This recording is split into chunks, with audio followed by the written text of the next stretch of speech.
El camino de la vida. Dedicación, devoción, propósito. Hoy vamos a hablar con uno de los líderes principales de la compañía con mayor valuación en América Latina. Que yo creo que sin por lo menos esas tres que mencionamos ahí, devoción, dedicación, propósito, sería imposible que esté donde está. Y que quién sabe dónde va a llegar, porque esto está creciendo tanto que no sabemos a dónde va a llegar. Vamos a hablar un poco de la historia. Este es un capítulo de Rock Show bastante bueno para abrir la temporada 4. Este es nuestro primer capítulo de 2021 y vamos a hablar un poco de cómo ha sido esa historia de Mercado Libre integrando inteligencia artificial al negocio. Creer y hacer. Bienvenidos.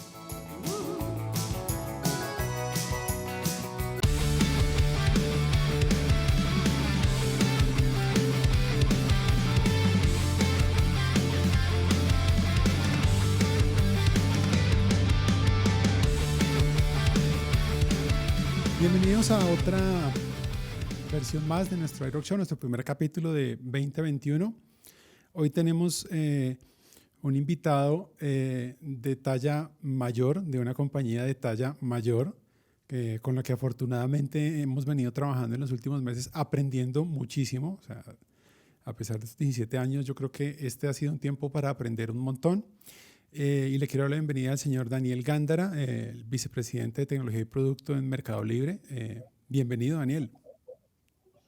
Gracias por la invitación, un gusto compartir con ustedes. Muchísimas gracias por haber tomado el tiempo. Obviamente sabemos pues lo copada que es la agenda de alguien como tú. Muchas cosas que hacer. Algunos datos sobre Daniel Gándara. Uno a veces piensa, bueno, estas personas son humanos como nosotros. Son personas como nosotros, al final normales, con familia, con retos, con sentimientos. Argentino cordobés. Él es ingeniero de sistemas, como muchos de los que estamos acá en Grupo también. Vive actualmente algo envidiable, vive en el campo, vive en un lugar que se llama Salsipuedes. Ahorita hablaremos un poco sobre eso. Y está a cargo de la vicepresidencia de Tecnología y Producto en Mercado Libre. Para empezar, quiero empezar con un titular. Hay muchos que han venido titulando, pero tomé este del 14 de diciembre del 2020 del diario La Nación de Argentina. El titular dice: Mercado Libre, su valor ya equivale a más del doble de las reservas y el 20% del PIB de la Argentina. Y adelante en el artículo dice algo como: Mercado Libre, la empresa de comercio electrónico fundada por Marco Galperín en 1999, superó hoy los 81.000 millones de evaluación de mercado y quebró su propio récord. ¿Cómo es la versión corta? Porque podemos hablar todo el programa sobre esto, de un cordobés dedicado que cree en el trabajo, en el esfuerzo, que hoy es el VP de Desarrollo de Producto y Tecnología en la compañía de mayor valuación en América Latina. Un poco como tu historia en Mercado Libre, ¿cómo ha sido, Daniel? A ver, muy divertida. Yo suelo decir todo el tiempo que me divierto mucho, por más que trabajo mucho y con mucha intensidad, pero la verdad es que me divierto. No, yo me sumé al proyecto de Mercado Libre en el año 2013, cuando Mercado Libre adquirió mi compañía, una compañía que habíamos fundado con un socio, y éramos proveedores de Mercado Libre, y en el año 2013 fue adquirida por Mercado Libre, y a partir de ese momento me sumé al equipo. Así que Mercado Libre ya tenía sus años. Nosotros los veníamos acompañando como proveedores desde hace ya varios años. Y desde ahí en adelante ha sido un viaje muy divertido, con muchas cosas parecidas a las que yo viví en mi vida de emprendedor. Mercado Libre, a pesar de ser una gran compañía, mantenemos el foco en el emprendedorismo, en la invitación permanente a que los equipos innoven, arriesguen, se equivoquen, corrijan rápido, por supuesto, pero que innoven y que arriesguen, que tomemos todos riesgos y que creamos y tratemos de crear los mejores productos y las mejores soluciones para nuestros usuarios en toda la región. Como que ese es el foco permanente y la manera en la que miramos todas las cosas que hacemos. Todo tiene que tener una explicación, y esa explicación tiene que estar vinculada con nuestro negocio y nuestros usuarios todo el tiempo. Y la verdad que es muy divertido. Sí, y lo hemos visto en estos meses que hemos podido trabajar con tus equipos. Es de los clientes más divertidos que hemos tenido. Retador por su forma. Uno siempre, un poco como uno siempre cuando va a un cliente, se preocupa mucho por trabajar en el manejo del cambio, cómo voy a hacerle para que él entienda, para que esté abierto. Acá el reto es muy diferente porque tú llegas y es al revés. La pelota te la tiran a ti porque ya están en la siguiente página, están muy abiertos a muchas cosas y al contrario te van retando a ti y te preguntan, bueno, ¿cómo me vas a retar? Es diferente y es súper divertido y enriquecedor el trabajo ahí. Um, Todos los días tienen más empleados, pero la última cifra que tienes a hoy o cercano a hoy, ¿cuántos empleados en el mundo tiene Mercado Libre empezando este año, más o Mercado Libre, menos? la compañía en total son más de 10.000 empleados, 10 o 12.000 hoy. El equipo de tecnología es uno de los equipos más grandes, que tiene unos 4.000, 4.500 personas, forman parte del equipo de tecnología. Y para que todos sepan, el equipo de tecnología es responsable de la construcción de todos nuestros productos. Todos los productos que son core a nuestros negocios son desarrollados, mantenidos y evolucionados por nuestro equipo de tecnología. Por eso es que el equipo es muy grande. Y en esos tamaños estamos, y con proyecciones de crecer, tanto el equipo de tecnología como todo lo que tiene que ver con la operación logística. Al haber conformado una red logística, eso también requiere de personal para que él pueda administrar y hacer que eso funcione bien. Esto incluye Mercado Libre y Mercado Pago, que también es, ya en Colombia Sí, se autorizó también, que es más el lado financiero de Mercado Libre, ¿cierto? exactamente. Mercado Libre, si quieren, tiene como dos grandes negocios. Un negocio es el del e-commerce, que sería el marketplace con todas las soluciones de envíos y demás. Y por otro lado, la pata más financiera de la fintech. Y todo funciona como un ecosistema. Todo lo que hacemos y todo lo que pensamos tiene una mirada ecosistémica. Y en esa mirada ecosistémica es donde encontramos la oferta de valor, la propuesta de valor más amplia para nuestros usuarios, porque todo se conecta en general con todo, y lo que fuimos haciendo fue detectar los puntos de fricción en los procesos de compra y tratar de resolver esos puntos de fricción desde el comienzo, de que alguien que está buscando algo lo pueda encontrar, sea lo que sea que esté buscando, que después lo pueda pagar y sentirse seguro en ese proceso del pago, y que después lo pueda recibir y que también ese proceso sea monitoreado y que pueda ser controlado. Y ya cuando empezás a cubrir esos puntos, empezás a encontrar muchas oportunidades de invertir tu dinero, a encontrar financiación, a tener tu propia tienda, y bueno, y ahí empieza a girar un ecosistema que es virtuoso y que se apoya una parte con la otra, y así crece. Bien, entonces hablamos de 10.000, un poco más de 10.000 empleados en el mundo, 4.000 o tal vez ya más de 4.000 en el tema de tecnología. Y dentro de eso de tecnología, el número, más o menos, si tienes la cifra o la proporción de cuántos están dedicados a inteligencia artificial actualmente en Mercado Libre, más o menos cuántos pueden estar entre analítica e inteligencia artificial. Eso es más difícil. A ver, hoy estamos en un proceso que creo que es el más divertido para contarles, que es donde el equipo en proporción es pequeño en cantidad. Los especialistas serán unos 200, 300 personas en total, especialistas. Eso no es pequeño, Dani. Bueno, pero la intención es que todo el equipo de tecnología tenga, tenga la capacidad de entender un problema, y sobre la posibilidad de entender un problema tenga las herramientas para entender si la inteligencia artificial es una opción viable para resolver el problema. Si quieren, el desafío más grande que tenemos nosotros hoy, o uno de los desafíos, es buena parte del equipo de tecnología está entrenado en construir soluciones más algorítmicas, porque así fue tradicionalmente como nos formamos todos nosotros, y yo me incluyo. Y hoy el tipo de problema que nosotros tenemos, el volumen de información que manejamos, nos permite oportunidades de soluciones donde el algoritmo deja de ser la mirada de solución, porque la mirada de solución puede tener otra forma distinta, que es: puedo entender un patrón puedo detectar un patrón de comportamiento en el volumen de información que estoy manejando, y ese patrón de comportamiento, si lo puedo modelar, eso me permite suponer o predecir otros patrones de comportamiento, y de esa manera ayudar a interpolar y generar mejores soluciones para nuestros usuarios. Entonces, el desafío que tenemos hoy es que todo el equipo de tecnología tenga esa capacidad de entender cómo encarar un problema a la hora de encontrarse con el problema, porque a veces, si no, lo que nos puede pasar es intentar soluciones algorítmicas cuando en realidad la oportunidad era aplicando Machine Learning y la mejor hubiese sido sustancialmente mejor.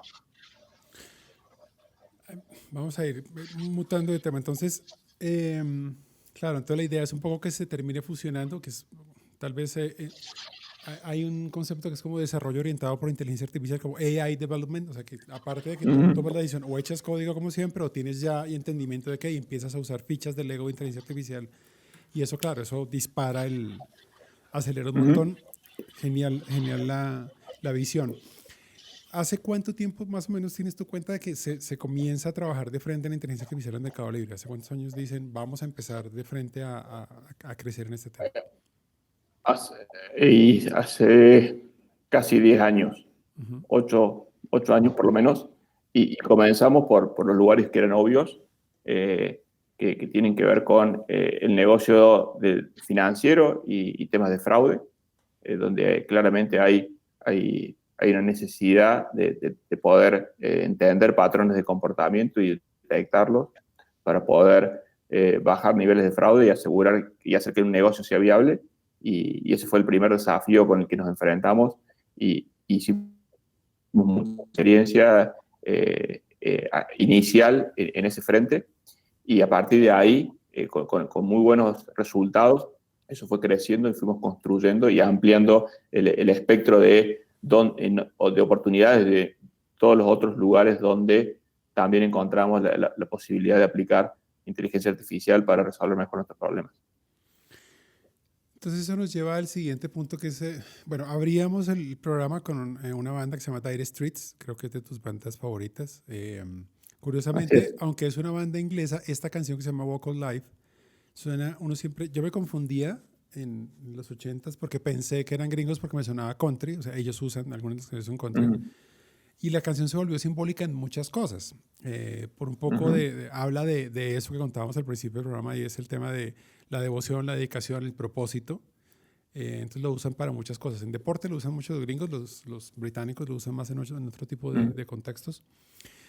Pero es un poco esas características que tienen que ver con el espíritu de emprendimiento. Entonces, yo quisiera saber un poco lo que se pueda saber de la receta secreta en cuanto a, son una megacorporación, son una compañía grandota, pero mantienen el espíritu de emprendimiento. Uno dice, tengo una organización muy grande. Claro, otro sí, de otra compañía, otro presidente de otra compañía diría, no, pues es que yo llevo 30, 40 años, pues es más difícil.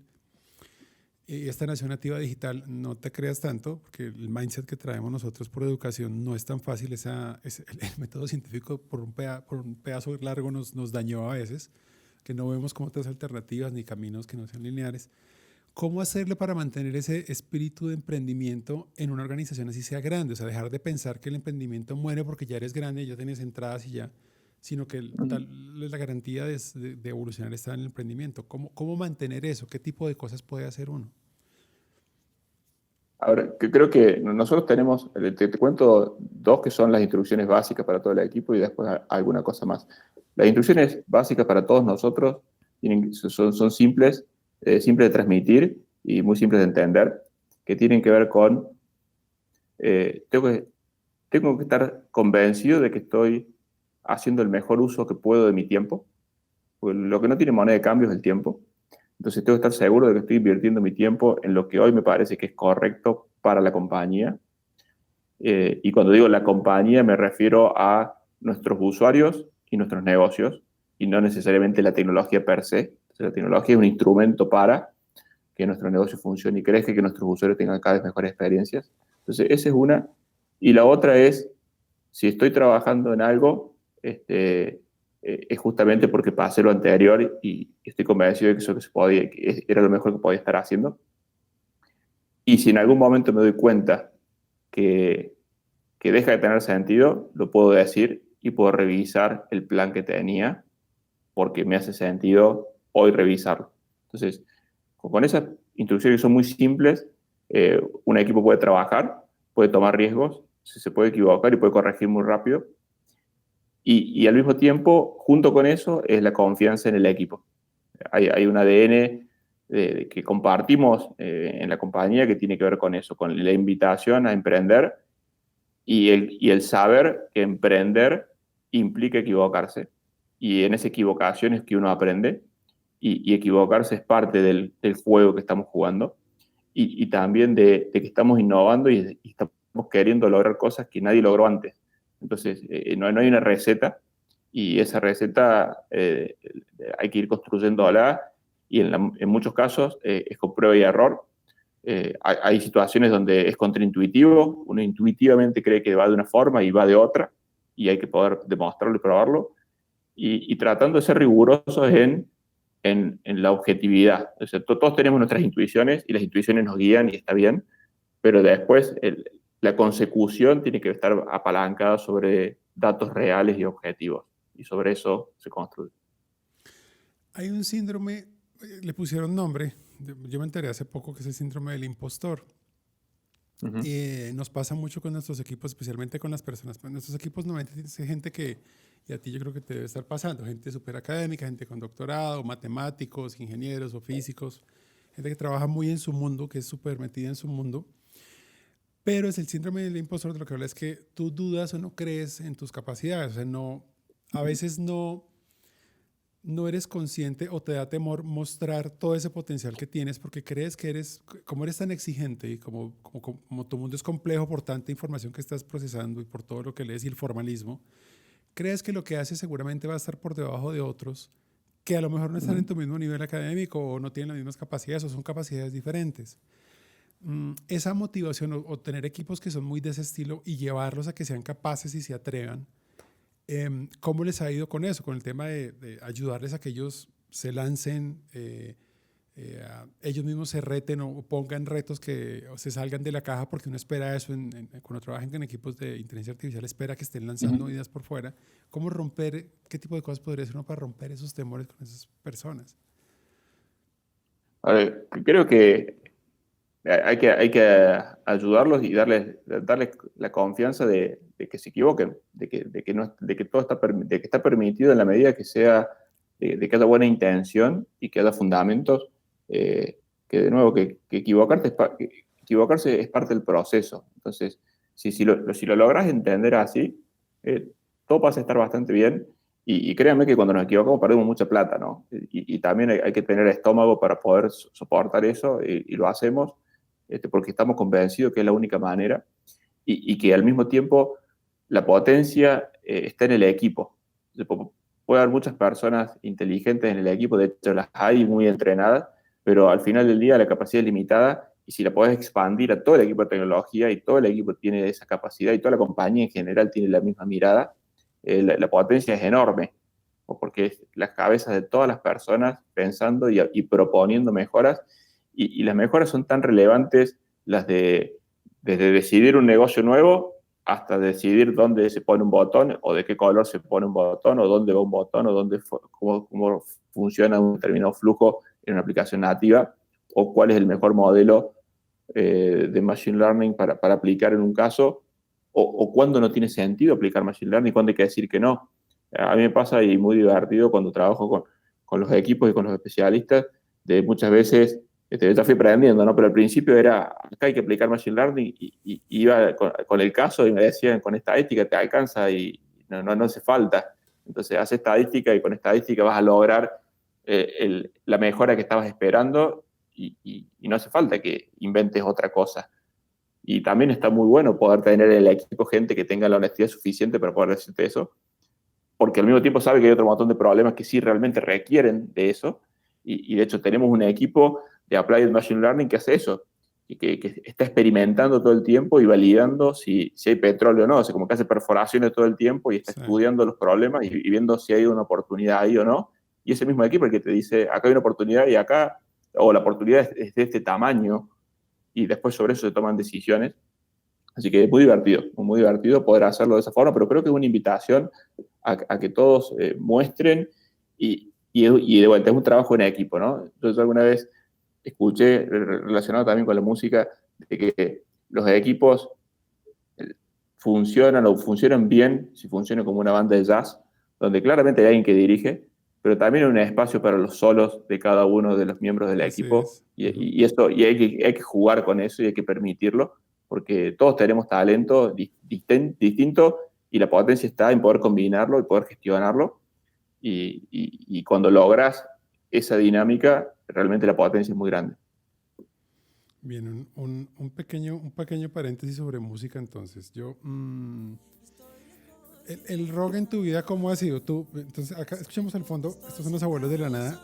Estos de nosotros, Sí, claro. los que, de mi época de colegio.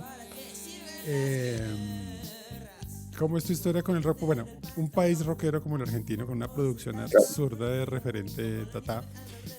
Tu historia con el rock, más o menos, ¿cómo fue? ¿Creciste? ¿Para ti es normal? ¿Lo tienes cerca? ¿Escuchas todo el tiempo? Fue compañía permanente en la misma época de escuela, como vos decías. Nunca fui un fanático, pero siempre me acompañó la música en las cosas que hacía. Eh, y era una época muy divertida de esa. Imagínate, yo iba a un secundario a la noche, porque era horario vespertino. Entramos 5:30 de la tarde, salimos 10:30 de la noche. Uy. Eh, y bueno, y nos acompañaba la música todo el tiempo, ¿no? Y era parte del compartir con los amigos en la época que no había Spotify, y no había CDs ni DVDs, y eran cassettes, y Claro. había que hacer El, el, algunas cosas el, extrañas para escuchar lo que uno quería. el rebobinador en la mano para el cassette que tenías, que era Claro, el esfero que tuvieras a mano. así es. El bolígrafo. Ok, muy bien.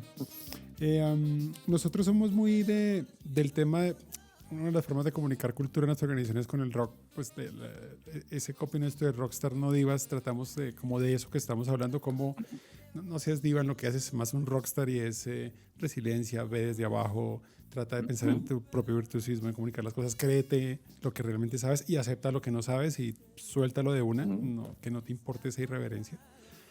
Entonces, cuando uno con ese ADN no es fácil trabajar en compañías grandes que son clientes nuestras, lo que te digo, siempre son retos complejos por el tema cultural en especial.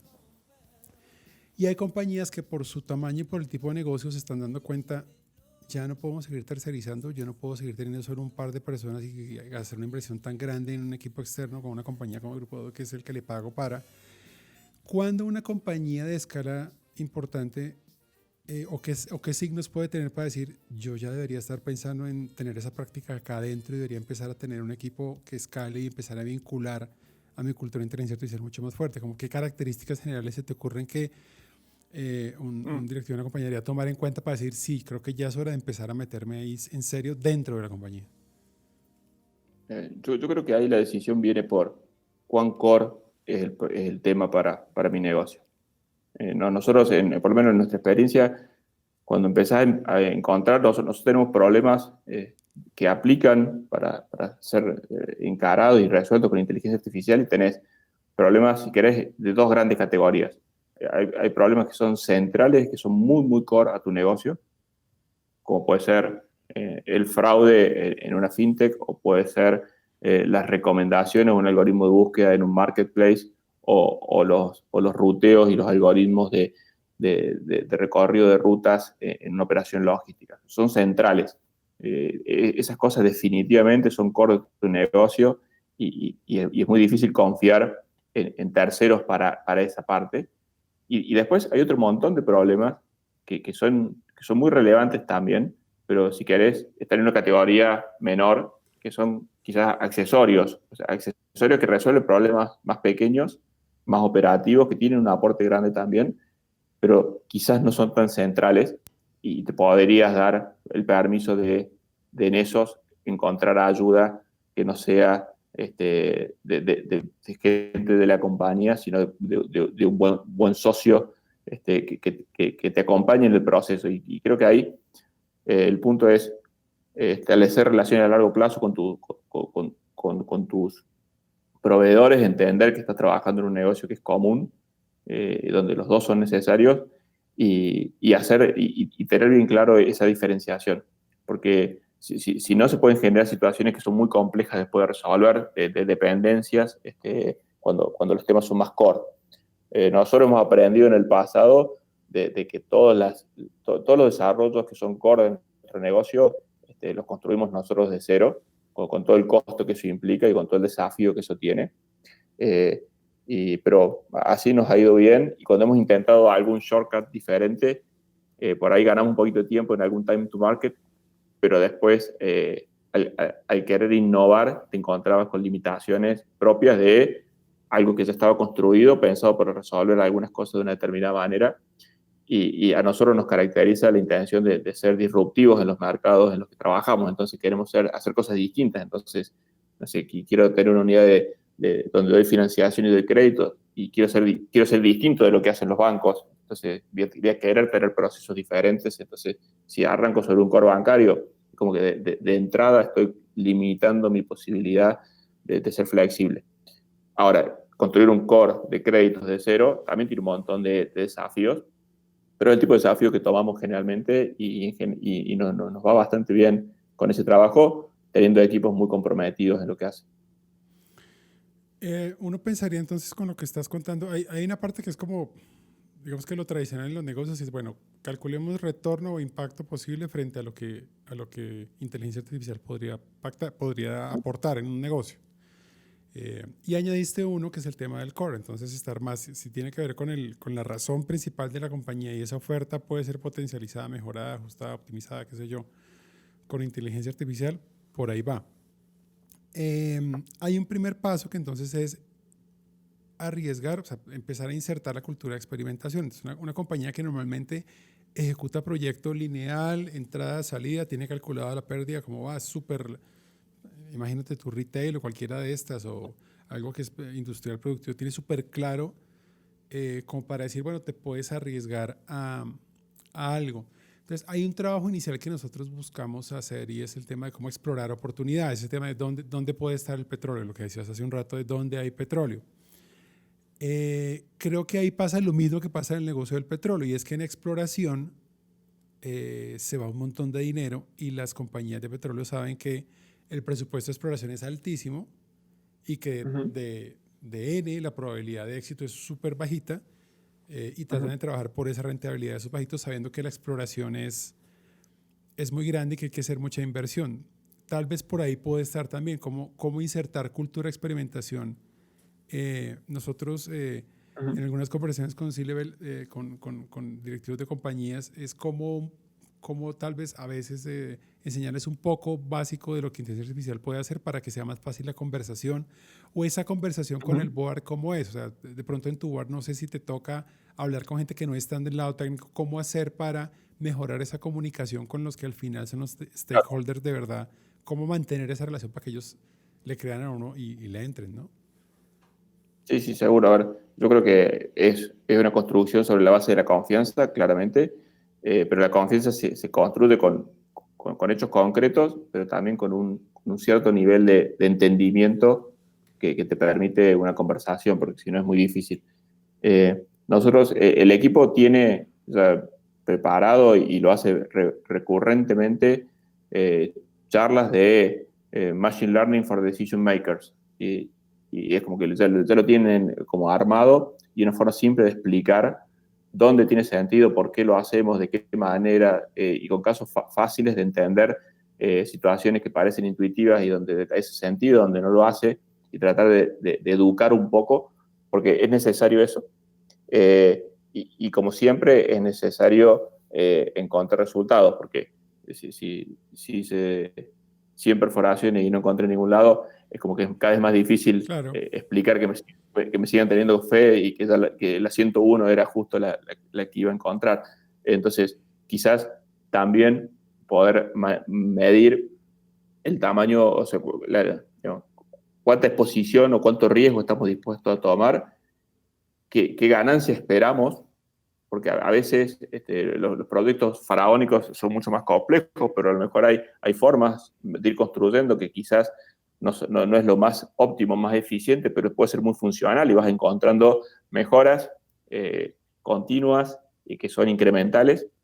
Si querés, ahí lo difícil y parte de la educación es entender que la mejora incremental en algún punto termina, y en algún punto un modelo, para los que son expertos en el tema, te dice, este modelo está terminado, o sea, no tiene más, no le puedo exprimir más a este modelo, y para hacer el próximo salto tengo que empezar de cero, y es difícil de aceptar eso para alguien que no lo entiende y no lo conoce, porque intuitivamente uno trata de buscar paralelismos con la realidad que conoce, y supone que siempre un poquito más se puede obtener, y llega un punto donde se empieza a degradar.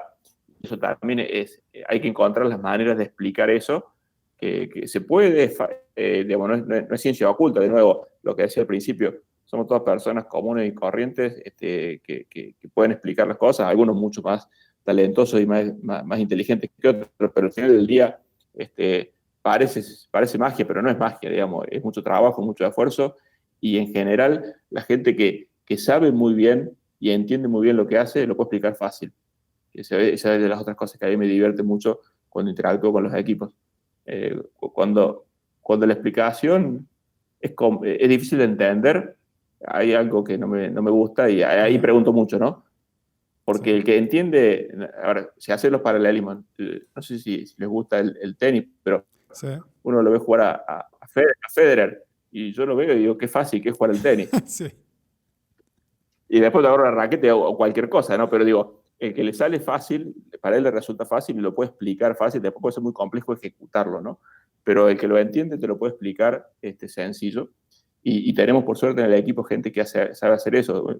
Vos los conoces a varios, y realmente son muy buenos, porque saben lo que hacen y te lo pueden contar en palabras sencillas, y eso ayuda a esta conversación que es necesaria. Ahora que mencionaste el tenis, esa canción que pusimos al principio, una de las leyendas que hay en el rock es que originalmente la escribieron fue para McEnroe, que es en honor a él, porque habla Uh-huh. de la perseverancia, el estilo del tipo, de lo apasionado que era. Hay unas leyendas que ahí dices que hablan es de él, supuestamente, de McEnroe, y el tenis tiene eso otro, ¿no? Jugar, y tal vez es muy parecido a lo que a uno le pasa. Uno siempre está buscando alguien superior, alguien superior, alguien superior, y esa es la forma de aprender. O sea, necesitas retos más grandes para seguir desarrollando tu capacidad. Si no te vas a quedar quieto, puedes quedarte jugando con los mismos cuatro a los que les ganas siempre, y pues de ahí no vas a aprender nada.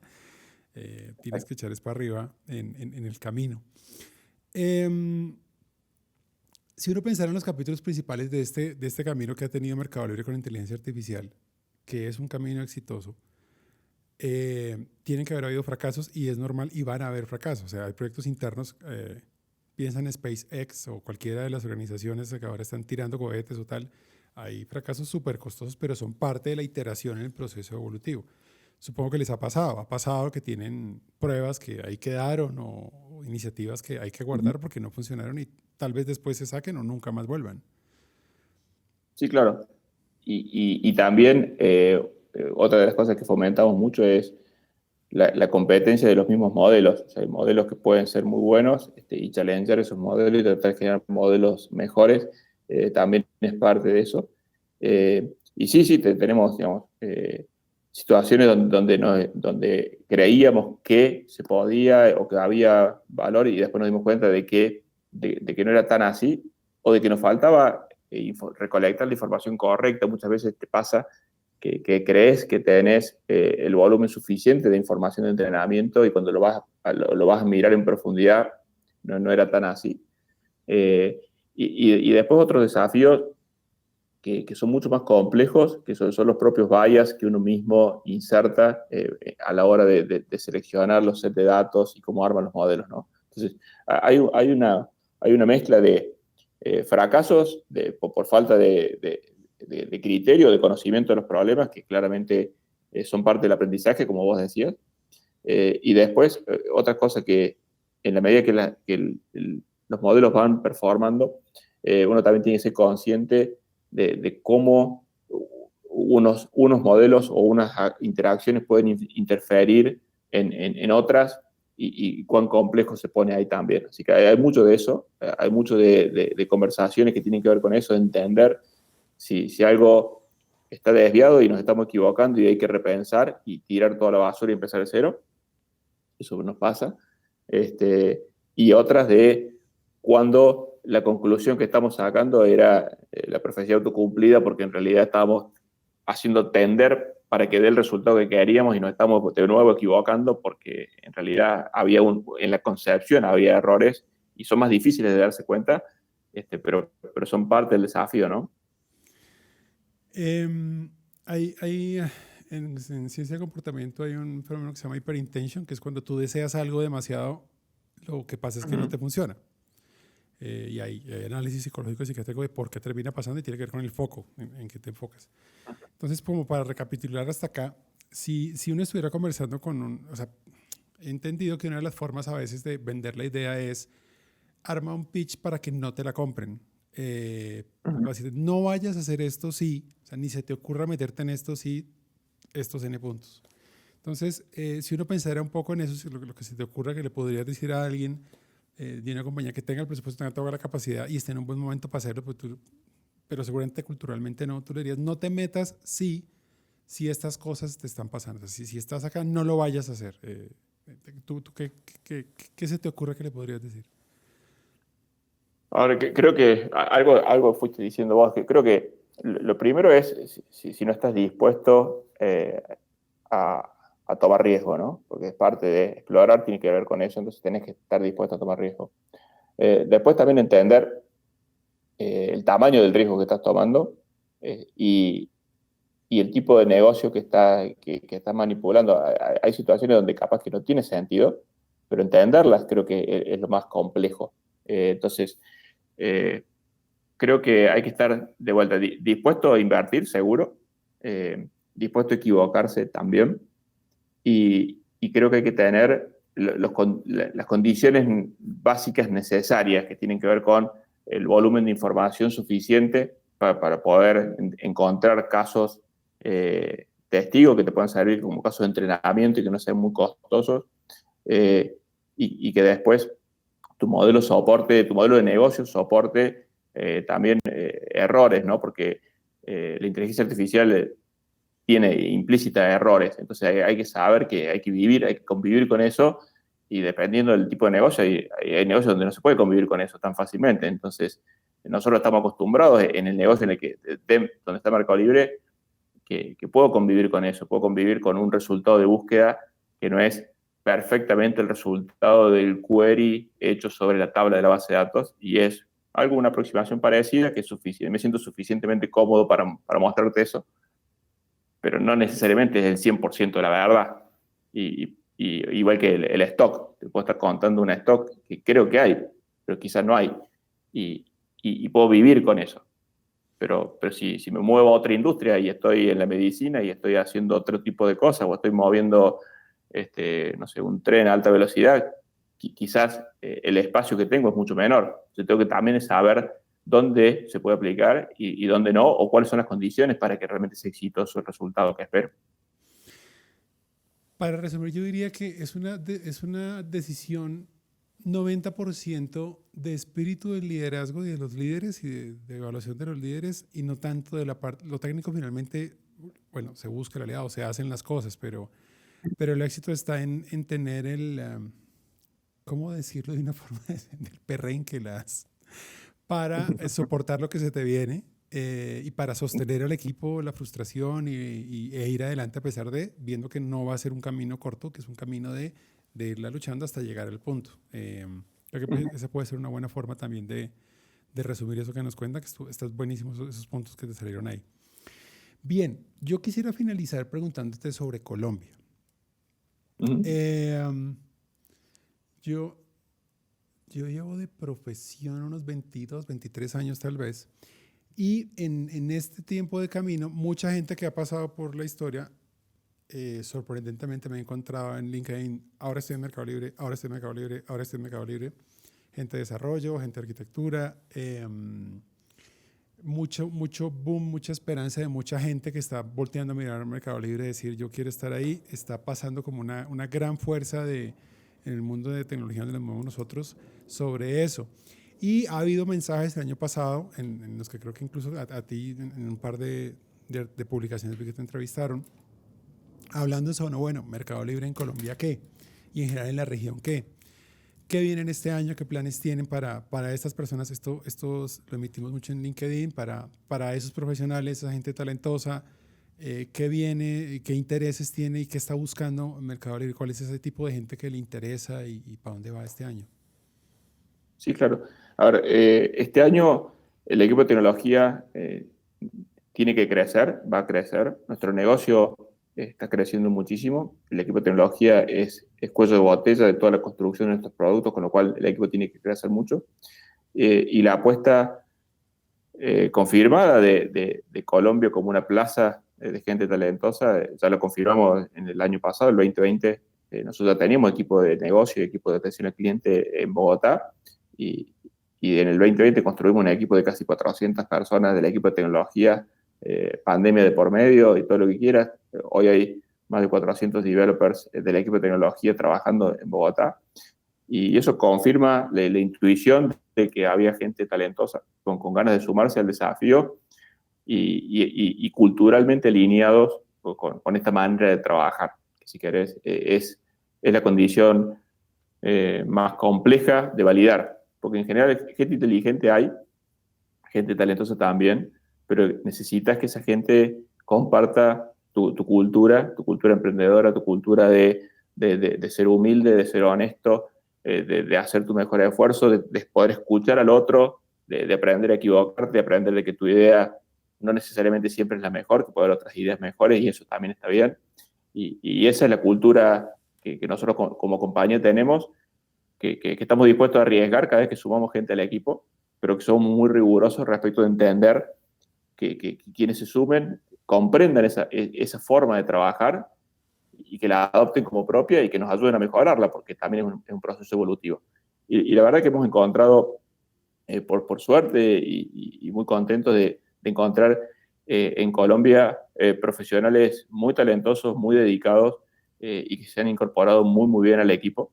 Y el desafío es ese, el desafío es construir tecnología para toda la región y el equipo de tecnología tiene que tener presencia en toda la región y, y eso es fundamental y tiene algunos efectos colaterales. Por ejemplo, a la hora de construir soluciones para las necesidades de un país como Colombia, siempre quien vive en el país tiene un mejor grip de qué es lo que pasa, ¿no? Me resulta más difícil a mí entender cuál es la realidad que se vive en Bogotá, y a quien vive en Bogotá le resulta muy fácil. Y así nos pasa en todos los países, con lo cual tener un equipo distribuido es parte de la decisión que tomamos hace tiempo, extender ese espacio en Colombia y no solo en Bogotá, sino en otras ciudades de Colombia que también tienen mucha gente talentosa que se puede sumar al equipo.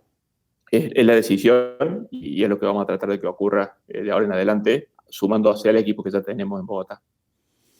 Gigante el equipo de Bogotá ya, mucha gente. Uh-huh. Em, hay algo que nosotros estamos empezaremos a trabajar más este año con nuestros invitados y es, para finalizar con ello, y es el trabajar ahora de esta manera. Uh-huh. Muchas personas piensan de forma adecuada que nosotros que estamos en tecnología la tenemos más fácil, la hemos tenido más fácil, seguramente sí, pero de todos modos éramos compañías acostumbradas y estamos acostumbrados al contacto, sobre todo por los ejercicios creativos, por el tema de las conversaciones, la discusión, el rayar, hay muchas cosas ahí que se pierden en el contacto humano. Entonces, en dos partes. Una es en cuanto al equipo, cómo les ha ido, cómo ha sido el cambio, si han tenido que hacer grandes cambios. Y en lo personal, si puedes contarnos un poco sobre, bueno, cómo es dirigir todo este equipo tan grandote, pero ya no poderse estar moviendo a ver a los equipos o ver cómo están o conversar de cerca, a veces se pierden cosas. ¿Eso cómo ha sido? ¿Qué te ha tocado hacer? ¿Cómo ha sido la vida así? A ver, coincido, teníamos el entrenamiento, por suerte, y creo que somos privilegiados en estas condiciones de que pudimos seguir trabajando con una agenda que prácticamente no cambió y no se alteró. Ahora, es real también de que somos seres humanos, por suerte, y interactuamos mejor en persona y hay situaciones que se resuelven mucho mejor y mucho más fácil en una mesa y con un pizarrón y un fibrón. Y además de eso, todos los temas culturales, ¿no? Transmitir cultura se construye y la confianza se genera en general estando en persona, o se genera más fácil, no es que no se pueda, pero es más fácil y más natural hacerlo viéndonos.